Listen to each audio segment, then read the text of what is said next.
by Faith Christian Church family, where we walk by faith and not by sight. As always, I'm so happy and blessed to be here to share God's word with you on today. And we are still in the book of Genesis.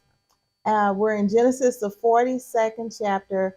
And last week, our message was about one day, and it only takes one day. We know that Joseph, that one day he woke up in prison, and next thing you know, he was standing before Pharaoh. And so he was able to get a position. He was elevated to a position where he was second in command in Egypt, underneath Pharaoh. And so he put a plan in place to store the grain based on the dream that he had interpreted, which was there would be 7 years of plenty, prosperity, and then 7 years of famine. And so he was able to put a plan together where Egypt would be ready for the famine. They could store up all this food, but not only that, they stored up so much that they were able to help surrounding countries. And so that is where we open with our lesson today, um, with Joseph being in charge.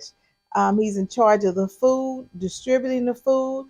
Now Egypt has to come to him, as well as other people from surrounding countries, because they need food. And so the title of our lesson today is God Said It, I Believe It. And so I want you all to keep that in mind. God said it, I believe it, because so many times we know God has said things, but because it takes him a long time to come, then we think that he's not coming, but he is coming. He's coming in his own time. And when you think about Joseph having the dream about his brothers bowing down to him, and then they sold him into slavery, and then he ended up being in prison. It looked like that it wasn't going to happen, but God said it, I believe it. And so we have to believe it no matter how long it takes. And it took a long time from the time he had the dream, a long time. I know he was 30, he was 17 when his brother sold him. He was about 30 when he was named second in charge under Pharaoh. So that's 13 years. And then they had to go through the famine. So that was about 7 more years. So about 20 years until all of this came to pass. So just hold on. If God said it, believe it. Don't worry about how long it takes. Just keep the faith. So that is where we'll be today in Genesis, the 42nd chapter. And we might not finish today. I will set a timer because we do have other things we have to catch up to because we weren't here last week due to the storm. So let's move through our verses. First verse. When Jacob heard that grain was available in Egypt, he said to his sons, "Why are you standing around looking at one another? I have heard there is grain in Egypt. Go down there and buy enough grain to keep us alive. Otherwise, we'll die." So Joseph's 10 older brothers went down to Egypt to buy grain, but Jacob wouldn't let Joseph's younger brother Benjamin go with them, for fear some harm might come to him.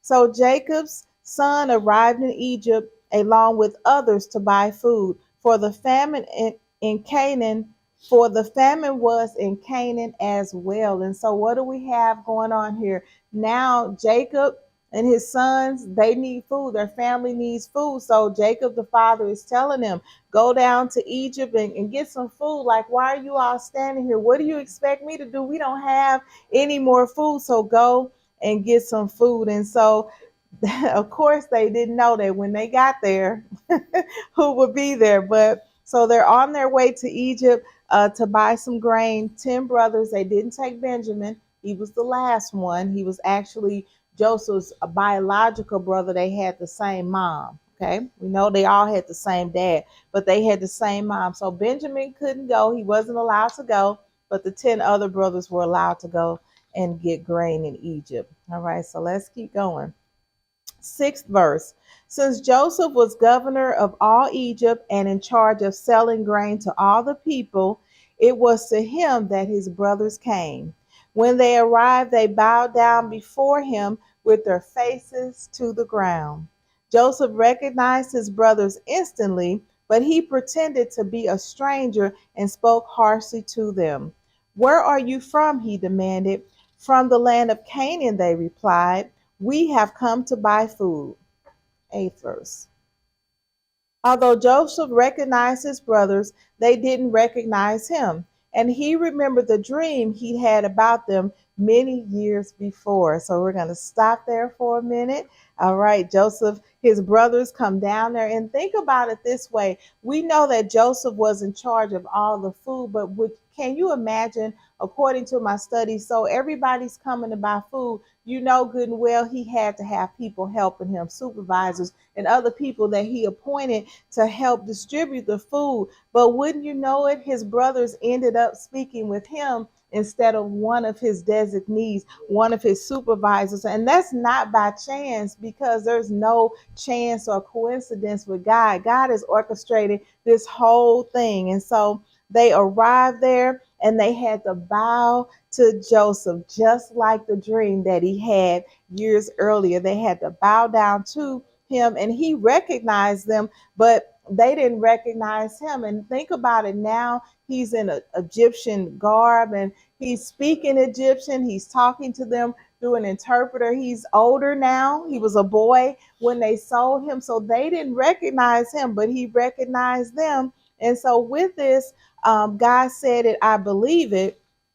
In the 19th verse, it said, ninth verse, and he remembered the dream he had about them many years before. And as I was working on this lesson, I started calling some of my friends and asking, what has God said to you that you believed and it came to pass? Or you still waiting for it to come to pass? And so one of my friends, she talked to me about how she had a dream the Lord showed her who she would marry. And at that time, she wasn't even thinking about getting married. She was doing her own thing, whatever that was. And then fast forward about 5 years, she met this man, and it was the man in the dream.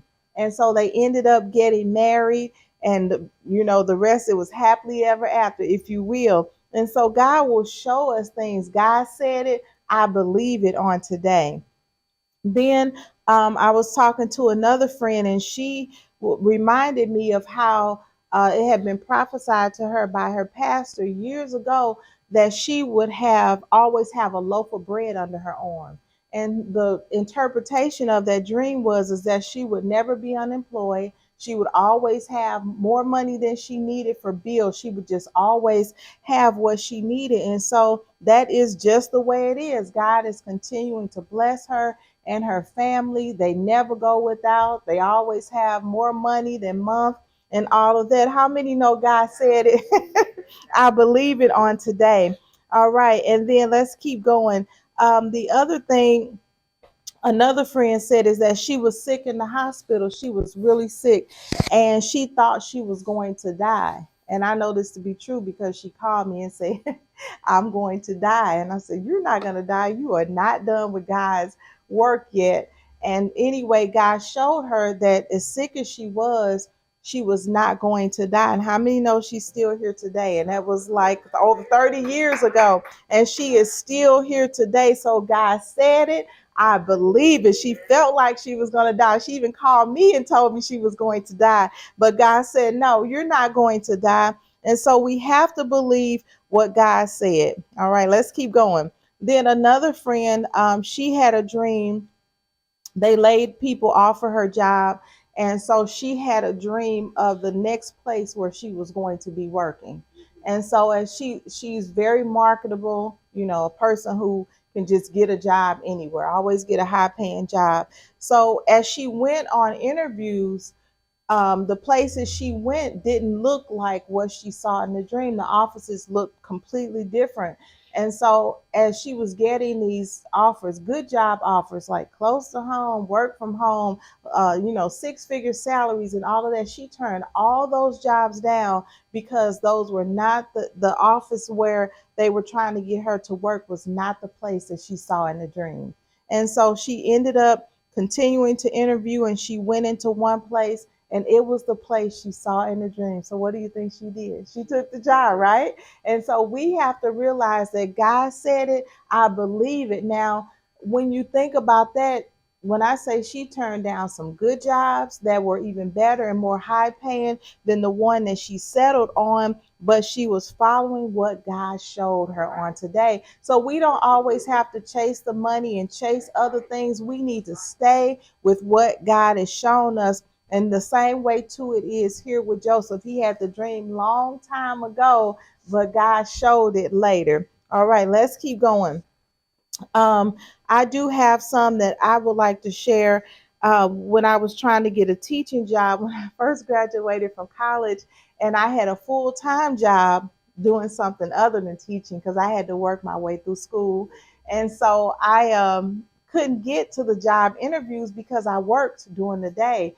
But I had a dream, and I saw the classroom and me writing on the chalkboard and all this, and I was like, okay, God, I don't know how you're going to do this, but I will have an opportunity to get a teaching job. Again, I wasn't worried about it because I already had a job, but I went to school for teaching. So, of course, that's what I wanted to do. So, long story short, I ended up getting a teaching job. How many know God said it?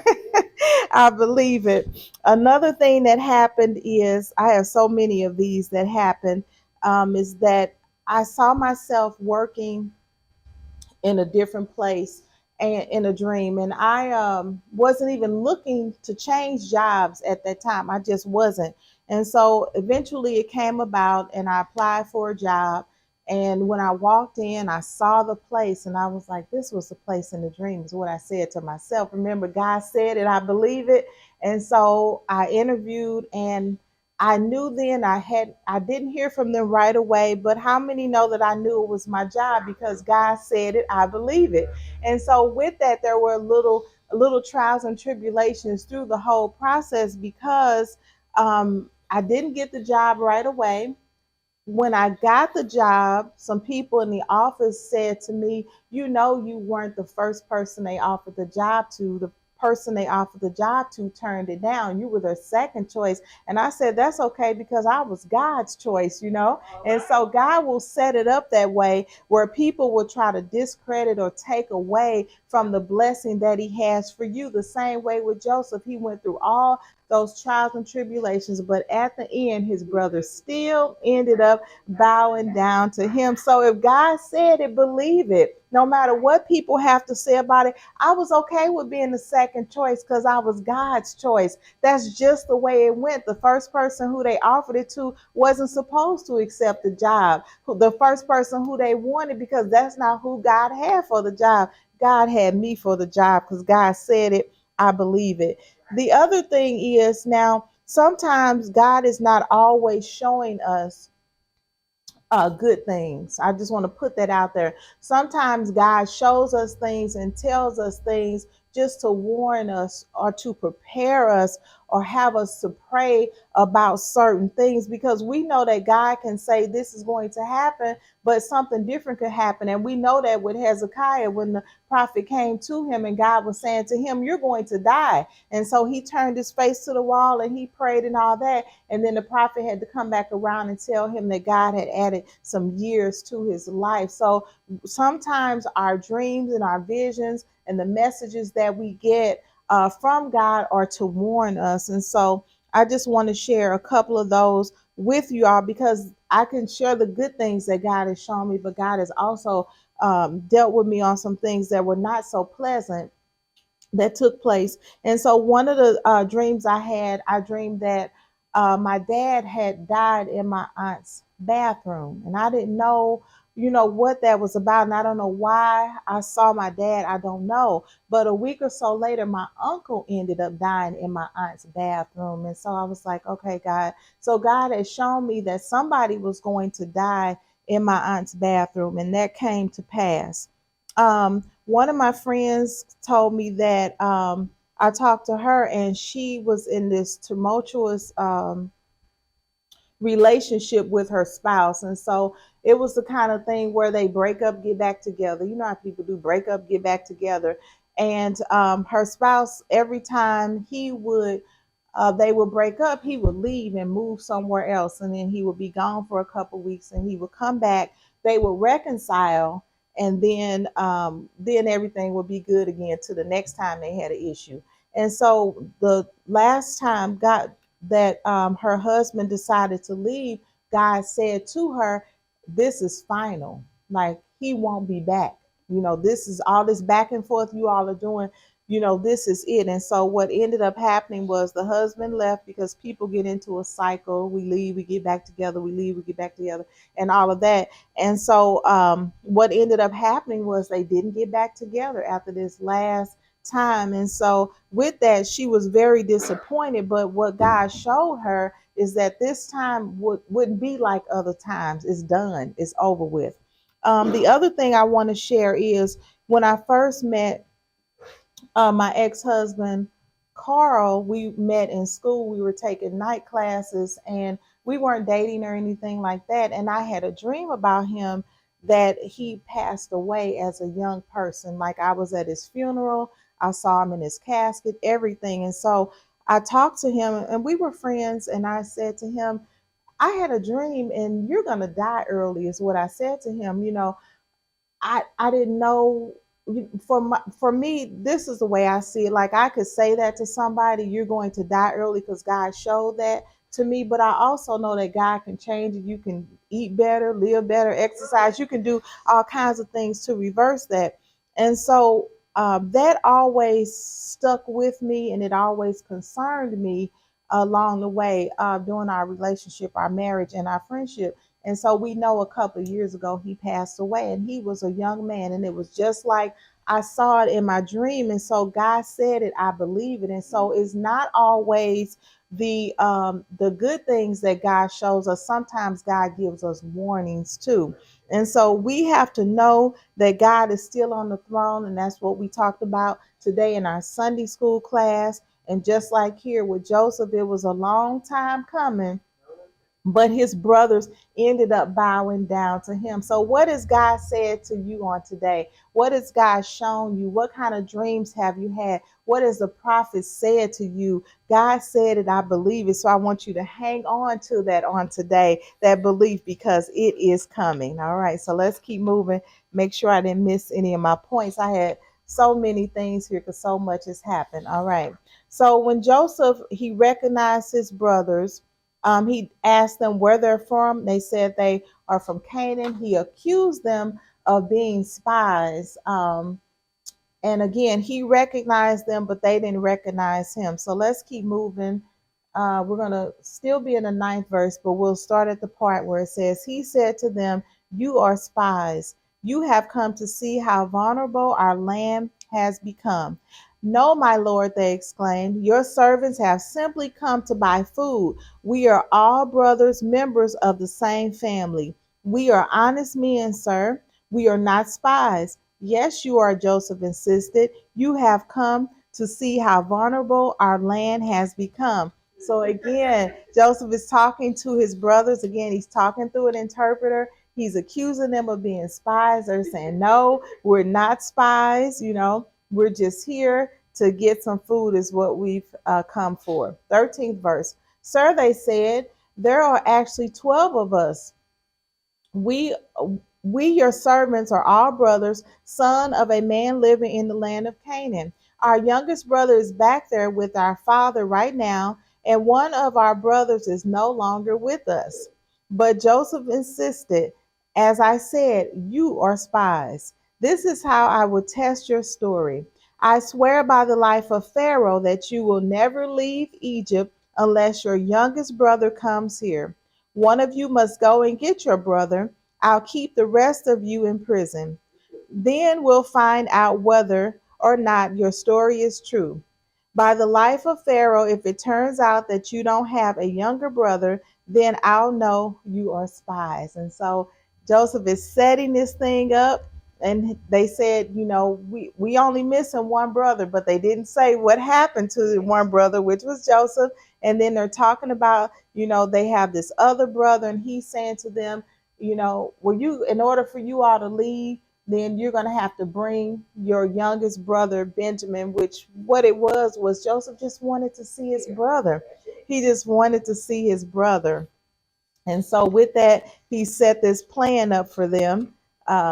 And it seemed like he was being really mean to them, but when I think about it, to me, he was being merciful because he could have done a whole bunch of things based on how they had treated him. All right. So Joseph put them all in prison for 3 days. On the third day, Joseph said to them, I am a God fearing man. If you do as I say, you will live. And so, with this, he's telling them, I'm going to let one of you go. The rest of you will stay here in prison. And when you think about prison, it's just we reap what we sow. And think about that, how they sold Joseph and he ended up in prison. So now they're in prison. And he says, I'll put you there for 3 days. He says, one will go and get the younger brother and bring him back. But on the third day, Joseph said to them, I am a God fearing man. If you do as I say, you will live. And I love this part where Joseph says, I am a God fearing man. And so, why is that important? That is important because that statement means that he's going to deal justly with them and fairly with them, that he's not going to abuse his power. How many know today that he had all kinds of power? He could have done anything to them, and he was letting them know, I'm a God fearing man. Because you have to think about the pagan gods that the other rulers and leaders served, and with that they did whatever they wanted to do. They didn't answer to a God who has morals and character and value and all of that, as it related to their authority and how they exercise their authority. Whatever they felt like doing today, that is what they did.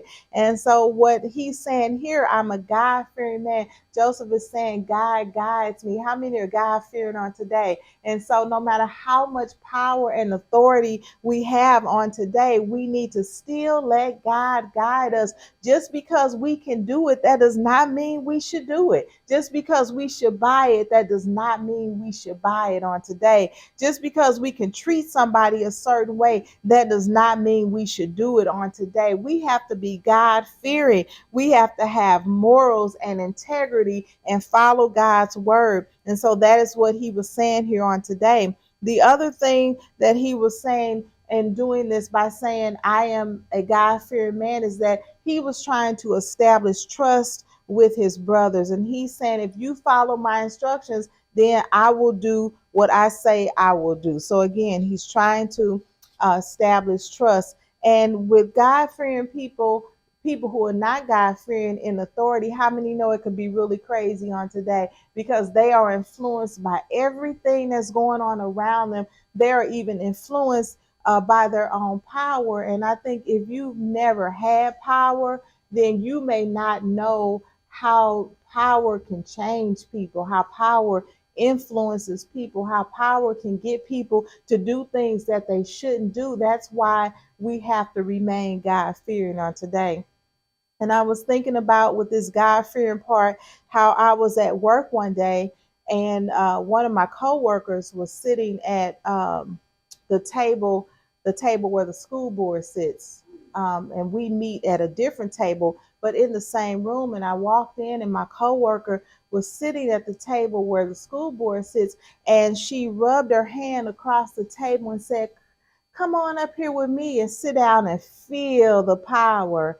And I looked at her and I said, no, thank you. I'm going to sit over here. That experience was so strange to me because she was feeling some kind of power sitting in that seat and she was trying to pull me in. But see, I'm all about God's power, not man's power on today. So when we think about people in powerful positions and people of authority, you wouldn't believe what guides them, what guides them, and you wouldn't believe how they get caught up in all this stuff when they should really be caught up in the spirit of God on today. So I'm going to keep moving through our verses. 19th verse. If you really are honest men, choose one of your brothers to remain in prison. The rest of you may go home with grain for your starving families, but you must bring your youngest brother back to me. This will prove that you are telling the truth and you will not die. To this they agreed. Speaking among themselves, they said, clearly, we are being punished because of what we did to Joseph long ago. We saw his anguish when he pleaded for his life, but we wouldn't listen. That's why we're in this trouble. Didn't I tell you not to sin against the boy? Reuben asked, but you wouldn't listen. And now we have to answer for his blood. All right. So now Joseph is having mercy on them. He's saying, okay, first he was going to send one to go and get Benjamin and keep the rest of them in prison, but he flipped it and said, I'll keep one here. The rest of you all can go on back. Bring your younger brother back, and when you come back with him, then I'll know that you're telling the truth, that you all are not spies. And then they speaking amongst themselves. Now many years ago we know that they sold Joseph, and they're having this guilty conscience. And so we have to be careful about what we do, because that happened many years ago, but they still had a guilty conscience. So how many know the things that you do can follow you years and years and years and years? And that's what was happening here. They're like, this man, this Egyptian man, he put us in prison. He's telling us we need to bring our brother back. This has to be a punishment for what we did. We reap what we sow. What goes around comes around, karma, whatever people call it. And so that is how they were feeling. And they said, remember the anguish when we left him there, when he was pleading for his life, but we wouldn't listen. Now look at us. Look at the situation that we're in now. So with that, the point there is, just be careful on today, of what you do, because a guilty conscience can just continue to follow you when we don't make the right choices. All right. All right. Let's keep going. I love this. The 23rd verse. Of course, they didn't know that Joseph understood them, for he had been speaking to them through an interpreter. Now he turned away from them and began to weep. When he regained his composure, he spoke to them again. Then he chose Simeon from among them and had him tied up right before their eyes. Joseph then ordered his servants to fill the men's sacks with grain, but he also gave secret instructions to return each brother's payment at the top of his sack. He also gave them supplies for their journey home.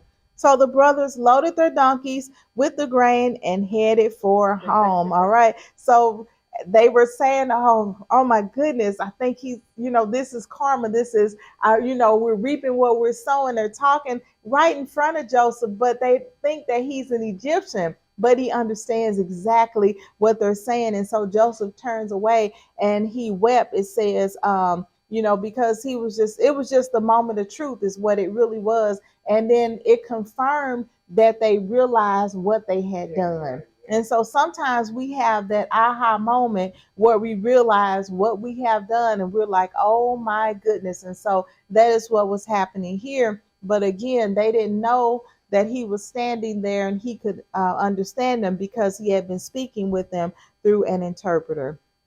So the other thing is, Joseph, he gave them the grain that they needed, but he also told the people who were working for him, his servants, put the grain in their sacks, put their money back, the money that they brought, give them their money back, and he also gave them supplies. And so when we think about that although Joseph was hurt, how many know he still cared for his brothers on today? He still cared for his family. He didn't have to put their money back in there because he was in the business of selling the grain, right? And he didn't have to give them, it says he gave them supplies for their journey home. And I got to thinking, well, who else did he give supplies to?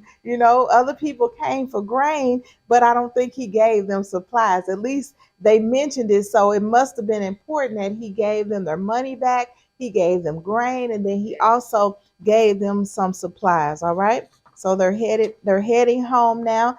He could have done it a whole bunch of different ways, but it showed that he still cared for them, that no matter what he went through, he still cared for his brothers. All right. 27th verse. But when they stopped for the night and one of them opened his sack to get grain for his donkey, he found his money in the top of the sack. Look, he exclaimed to his brothers, my money has been returned. It's here in my sack. Then their hearts sank. Trembling, they said to each other, what has God done to us? So again, they're having this guilty conscience. They're thinking about what has God done to us. They're still thinking about it. 29th verse. When the brothers came to their father Jacob in the land of Canaan, they told him everything that had happened to them. The man who is governor of the land spoke very harshly to us. They told him he accused us of being spies, scouting the land. And we're going to go ahead and keep going. But we said, we are honest men, not spies. We are 12 brothers, son of one father. One brother is no longer with us, and the youngest is at home with our father in the land of Canaan. Then the man who is governor of the land told us, this is how I will find out if you are honest men. Leave one of your brothers here with me and take grain for your starving families and go on home. But you must bring your youngest brother back to me. Then I will know you are honest men and not spies. Then I will give you back your brother, and you may trade freely in the land. So here they're telling Jacob what happened. This man, he's got our brother down there. He gave us grain. He said we have to come back with the younger brother. 35th verse. As they emptied their sacks, there in each man's sack was a bag of money he had paid for the grain. The brothers and their father were terrified when they saw the bags of money. Jacob exclaimed, you are robbing me of my children. Joseph is gone, Simeon is gone, and now you want to take Benjamin too? Everything is against me. Then Reuben said to his father, you may kill two of my sons if I don't bring Benjamin back to you. I'll be responsible for him, and I promise to bring him back. And so Jacob, he's all in the uproar. He's like, wait a minute.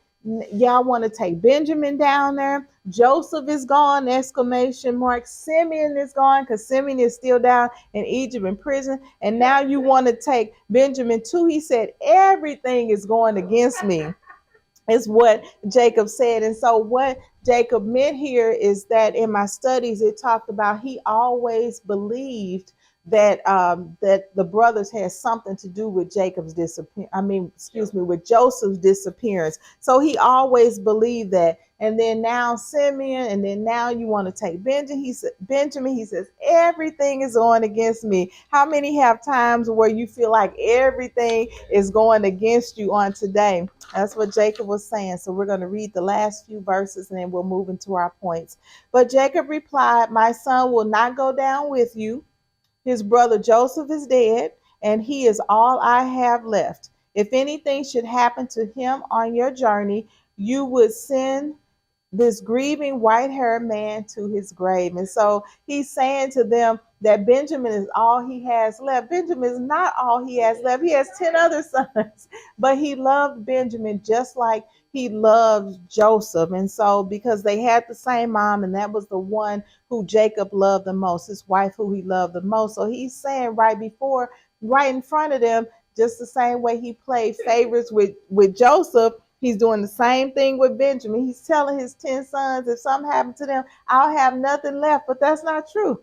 He still has 10 sons left. So let's move to our verses, let's move to our points for today. God said it, I believe it. And the first point is that it's good to be God-fearing on today.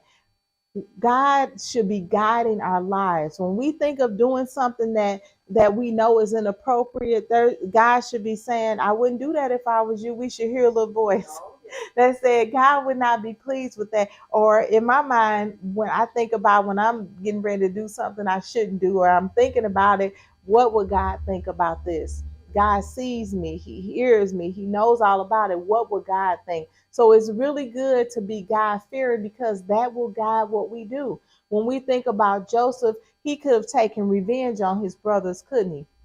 He could have done whatever he wanted to do when they showed up, but he didn't do that because he was God fearing. He knew that that was something that God didn't want him to do. So let God lead you, let God guide you. I know it's hard. I think it was hard for Joseph. I know it's hard sometimes when people mistreat us, but we have to remember to be God fearing and let God guide us on today. The next point is be careful what you do. A guilty conscience can haunt you. So be very careful. You might think you can do something and get away with it and you're done thinking about it, but your conscience can haunt you the same way it was here too with Joseph's brothers. It had been so much time, so many years had passed, at least 20 years that we know about, and they still had a guilty conscience about what they did to Joseph. The next one is It is possible to care in spite of the fact that someone has wronged you. And so we see here in our lesson today that Joseph still cared about his brothers. He cared about his family. Again, he could have done anything to them, but he did. He made sure they left. He didn't keep them all in prison, which they kind of deserved it. They sold him, right? Threw him in a hole and did all that.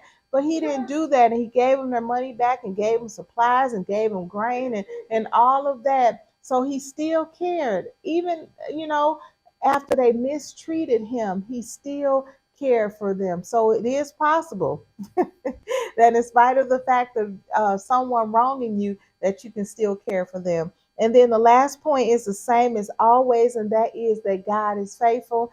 God said it. I believe it on today. So that's what I want you to remember. Let's give God a hand clap on today. God said it. I believe it. Amen. Amen.